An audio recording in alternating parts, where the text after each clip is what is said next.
April 2nd, 2025. A day that sent tremors through global trade routes, boardrooms, and political corridors alike. President Donald Trump, in a televised address, declared what he called Liberation Day, a sweeping set of tariffs, 10% on all imports into the US and up to 34% on Chinese goods, launched a new era of economic nationalism. In this video, we'll dive deep into what this means for global trade, how markets are reacting, which sectors are being shaken or stirred, and what could come next for the US economy and its place in the world. What do you think about these tariffs? Are they long overdue corrections or a dangerous gamble? Let's unpack this together. If you're new here, hit that like button and subscribe. We drop deep dives like this every week. To understand Liberation Day, we have to rewind. Trump's presidency in the late 2010s introduced tariffs as a signature tool. But after losing re-election in 2020 and returning to the White House in 2024, Trump wasted no time reigniting his trade crusade. The justification? A ballooning trade deficit, an over-reliance on Chinese manufacturing, and what he calls a war for American independence. In Trump's words, why should American workers suffer while foreign nations exploit our open markets? Liberation Day wasn't just economic policy, it was political theater, a rallying cry, a shot across the bow in the ongoing US-China rivalry. So what exactly did the policy include? A universal 10% tariff on all imports to the US, country-specific penalties including 34% on Chinese goods, 25% on Vietnam, 20% on Germany and South Korea. Tech, machinery, textiles, and even green energy products were all hit. Think of this like a tax on everything America buys from abroad, from iPhones and steel to electric vehicles and sneakers. And who pays the price? That's right, you, me, businesses, consumers, everyone. The Liberation Day tariffs have rippled across nearly every sector of the US economy. In tech, costs have surged due to higher tariffs on Chinese components, hitting companies like Apple and Tesla and contributing to a sharp Nasdaq decline. The automotive and manufacturing industries face rising production expenses and disrupted supply chains, with German and Korean imports especially affected. In agriculture, retaliatory tariffs from China and others have hurt US farmers, slashing export demand for soybeans, pork, and corn.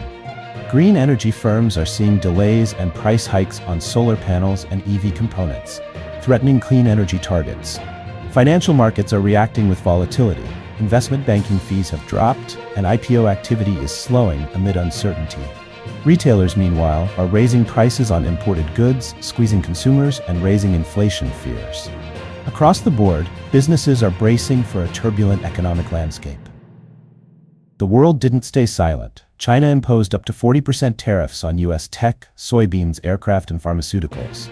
European Union introduced 25% counter-tariffs on American cars, whiskey, and aircraft parts. India and Brazil joined in with targeted tariffs on US grains and medical equipment. It's a classic tit for tat. And in this global chess game, no move goes unanswered. Trade routes are shifting. New alliances are forming.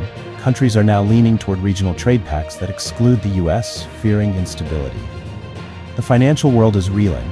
Since January 2025, S&P 500 down 7.2%, Nasdaq down 13.4%, Dow Jones down 6.1%. Investment banking fees dropped 10% in Q1. IPO activity slowed dramatically. Investors are spooked by uncertainty. Rising costs, declining profits, and geopolitical friction are a recipe for recession fears. Warren Buffett famously said, "The market hates uncertainty more than it hates bad news." And right now, we've got plenty of both. But it's not all doom. Some companies, like domestic steel, defense, and certain agriculture stocks, are rallying. Why? Because protectionism favors local producers, at least for now. Where does this lead us? Will the US economy become more self-reliant? Or will rising prices and isolation weaken consumer power and international clout? Inflation could rise again due to costlier imports. Global supply chains may realign away from the US. Multinational corporations may shift headquarters to tariff-free zones. There's a fine line between nationalism and isolationism, and America is walking that tightrope. President Trump's Liberation Day might go down in history as a turning point in economic policy. Whether it's a masterstroke or a misstep remains to be seen. The world is watching, markets are nervous, and regular people, consumers, workers, business owners, are caught in the middle. What's your take? Are these tariffs a bold path to prosperity, or the first domino in a dangerous chain reaction? Let's keep the conversation going in the comments. If you found this analysis helpful, hit like, share, and hit subscribe so you never miss our future breakdowns.